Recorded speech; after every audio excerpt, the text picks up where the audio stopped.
வணக்கம். Welcome to ஆங்கிலம் கற்போம். How are you today?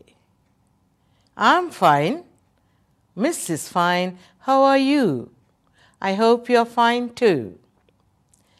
போன வாரம் மிஸ் சொல்லி தந்ததெல்லாம் உங்களுக்கு நினைப்பிருக்கிறதா? Did you learn more words? Did you find out more words? I hope you do. Remember what letter we learnt last week? எந்த எழுத்து போன முறை நாங்கள் கற்றோம் என்று நினைப்பிருக்கிறதா? இன்று பாடம் 15 lesson 15. சென்ற வாரம் O என்ற எழுத்தை பார்த்தோம். O for on, O for out, open, octopus, இப்படி பல எழுத்துக்களை நாங்கள் பார்த்தோம், பல சொற்களை பார்த்தோம். ஓ என்று நீங்கள் எழுத்தை கண்டவுடன் நீங்கள் அந்த எழுத்தை உச்சரிக்க வேணும் முதல்ல. அப்படித்தான் நீங்கள் வாசிக்க பழகுவீர்கள். ஓப்பன், oil, on, one என்றால் நம்பர் 1. அப்போ ஆக்டோபஸ் என்றால் என்ன என்று கேட்டேன். கண்டுபிடித்து விட்டீர்களா? ஒரு படம் ஒன்று வரைந்திருக்கிறேன், அது ஆக்டோபஸ். ஆக்டோபஸ் ஒரு கடலிலே வாழும் ஒரு பிராணி, மீன் வகையைச் சேர்ந்தது, கணவாய் குடும்பத்தைச் சேர்ந்தது. ஆக்டோபஸ். ஆக்டோ என்றால் இங்கிலீஷில் 8 என்று அர்த்தம். ஆக்டோ. அப்போ இதை ஏன் ஆக்டோபஸ் என்று அழைக்கிறோம் என்றால் 8 கைகள் அதற்கு உண்டு. 8 கைகள் இருக்கிற பிராணிக்கு ஆக்டோபஸ் என்று பெயர். கணவாய் சாப்பிடுவதைப் போல ஆக்டோபஸை ஆட்கள் சாப்பிடுவதில்லை. People don't eat it because some octopuses are poisonous. So அதுக்கு சின்ன சின்ன துவாரங்கள் அந்த கைகளில் இருக்கிறது, அதனால் உறிஞ்சி அது உணவை பிடித்து கொள்கிறது. சில வேளை மீன் கடைகளிலே பார்த்திருப்பீர்கள். இனி நீங்கள் போனால் பாருங்கோ, அந்த மீன்காரங்கள்ட்ட கேட்டால் அவர் காட்டுவார் ஆக்டோபஸ் இருந்தால். அப்போ மீண்டும் ஆக்டோபஸ் என்ற சொல்லு ஒரு கடல் பிரயாணி, மீன் வகையைச் சேர்ந்தது, கணவாய் குடும்பத்தை சேர்ந்தது. ஆயில் என்றால் எண்ணெய். பலவிதமான எண்ணெய்களை நான் உங்களை எழுதி வைக்க சொன்னேன். விதவிதமான எண்ணெய்கள் இருக்கின்றன. எண்ணெய்களை பொரிப்பது கூடாது உடம்புக்கு. ஆலிவ் ஆயில் என்ற எண்ணெயை பாவிப்பது மற்ற எண்ணெய்களை விட பெட்டர் என்று சொல்கிறார்கள். ஆலிவ் என்றால் இங்கே மெடிட்டரேனியன் ஐரோப்பாவுக்கிட்ட இருக்கிற நாடுகளிலும் வளர்கிறது, இலங்கையிலும் வளர்கிறது. விரலு என்று சொல்வார்கள் சிங்களத்திலே. விரலு அது கொழும்புலேயே கடைகளில் விற்கும், ரோட்டில் விற்பார்கள். ஆனால் அவர்கள் இப்படி எண்ணெய் செய்கிறார்களோ என்று தெரியாது. இன்னும் நான் நினைக்கவில்லை அந்த அளவுக்கு அவர்கள் அதை பயிர் செய்கிறார்கள் என்று. ஆனால் இலங்கையில் வளரக்கூடிய ஒரு பழம் அது ஆயில். ஆயில் செய்யக்கூடிய ஒரு பழம் இலங்கையில் வளரக்கூடியது. ஆனால் அதை இன்னும் வியாபார நோக்கமாக அவர்கள் செய்யவில்லை. Olive oil. சரியோ, போன முறை நான் ஓ என்ற வவல் பற்றி பேசினேன். ஓ என்ற வவல் உயிர்ச்சொல். முதலிலும் வரலாம், அநேகமாக நடுவிலும் வரலாம், கடைசியிலும் வரலாம். ஆல்சோ என்ற சொல்லு கடைசியில் வர்றது ஓ. நீங்கள் எழுதிய அந்த பட்டியலிலே அது இருக்கும் என்று நினைக்கிறேன். இன்றைய எழுத்தை பார்த்துக்கொள்வோம். நாங்கள் இன்று எடுத்துக்கொண்ட எழுத்து அடுத்த எழுத்து. ஆல்ஃபபெட்டில் நாங்கள் அடுத்த எழுத்து பி. பியிலே பல சொற்கள் இருக்கின்றன. நீங்கள் அகராதியோ அல்லது புத்தகங்களை பார்க்கும் பொழுதோ நிறைய சொற்களை சந்திப்பீர்கள். B for penguin. பென்குயின் என்றால் என்ன?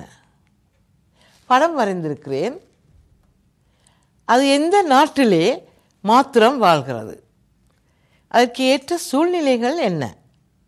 அதை ஒரு புதிராக நீங்கள் எடுத்துக்கொண்டு அதை பற்றி எழுதி வைத்துக் கொள்ளுங்கள். பென்குயின் இந்த நாட்டிலே வளராது, இந்த நாட்டிலே இல்லை, வேறு குளிர் நாடுகளிலேயும் இல்லை. ஆனால் எந்த நாடு அதற்கு சாதகமாக இருக்கிறது? அது என்ன உணவை உண்கிறது விரும்பி என்று நீங்கள் கண்டுபிடியுங்கள், பார்ப்போம். ப என்ற சத்தத்தை இந்த எழுத்து ஒலிக்கிறது. ப சொல்லுங்கள். ப ப ஃபார் ப எ என் பென்.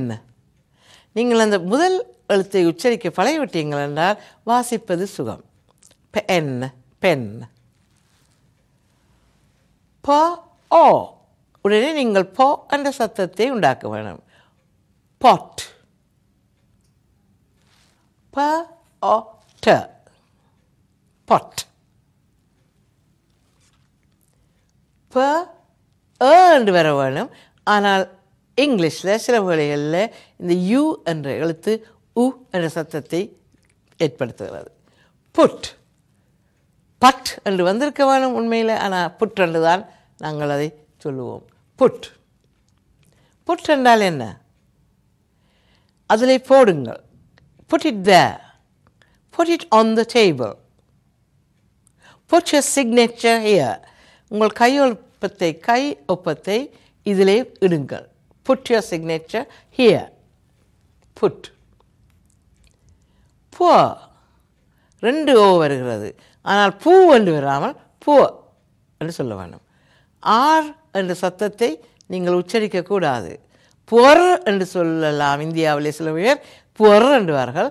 ஆனால் உண்மையான ஆங்கிலம் சரியாக பேசுவதென்றால் போ என்று சொல்ல வேண்டும். போ என்றால் என்ன? ஏழை. ரிச் அதற்கு எதிரான சொல்லு. ரிச் என்றால் பணக்காரன், பணம் உடையவன். பணம். புவர் என்றால் குறைவு, ஏழை. சில வேளை ஏழை என்று மாத்திரமில்லை, உங்களோட ஸ்கூலில் உங்களோட ஒர்க் எல்லாம் hand writing is very poor என்று டீச்சர்ஸ் சொல்லுவினான். உங்களோட எழுத்து சரியில்லை அப்படி என்றால் நீங்கள் அதை திருத்த முயற்சி செய்ய வேண்டும். Your maths is poor. Your son is poor in maths. அப்படி சொல்லும் பொழுது அவன் ஏழை என்ற அர்த்தம் இல்லை, குறைவு, தரம் குறைவு. பேர். கேள்விப்பட்டிருக்கீங்களா? பேர் என்றால் உங்களிடம் பேர் ஆஃப் கணக்கு இருக்கிறது. பேர் ஆஃப் ஷூஸ் சோடி. Pair of socks. Pair of spectacles. 2 எடுக்கும் பொழுது பேர் என்று சொல்லுவோம். பேர். ஏர் பேர். ஏர் பேர். அடுத்தது உங்கள் எல்லோருக்கும் தெரிய வேண்டிய சொல்லு parents. Parents. Who are your parents? பெற்றோர். பேரண்ட்ஸை கூட்டிக் கொண்டு வரும்படி ஆசிரியர் சொன்னால் உங்கள் பெற்றோரை கூட்டிக் கொண்டு வாருங்கள் என்றது தான் அர்த்தம். சில வேளை அது குட் நியூஸாக இருக்கும், சில வேளை பேட் நியூஸாக இருக்கும். அப்படி இருந்தாலும் பேரண்ட்ஸ் என்ற முறையிலே நீங்கள் போக வேண்டும் பாடசாலைக்கு. பேரண்ட்ஸை கவனமாக பாருங்கள். அவர் உங்களை பெற்று வளர்த்தவர்கள். அடுத்த சொல்லு பீஸ். PE. ஈயும் ஏயும் வந்தால் ஈ என்ற சத்தம் ஏற்படுகிறது. பீஸ். பீஸ் என்றால் என்ன? கண்டுபிடியுங்கள். எங்கள் நாட்டிலே இதை பற்றி அநேகம் பேசப்படுகிறது. அதாவது இலங்கையிலே பீஸ் உலகம் முழுக்க இந்த சொல்லு பாவிக்கப்படுகிறது. அப்படி என்றால் என்ன? கடைசியாக ஒரு சொல்லு பார்ப்போம். போல். போல். போ ஓ இல். இங்கும் அந்த ஈ மௌனமாக இருக்கிறது. போலே என்று சொல்ல வேண்டாம், போல்.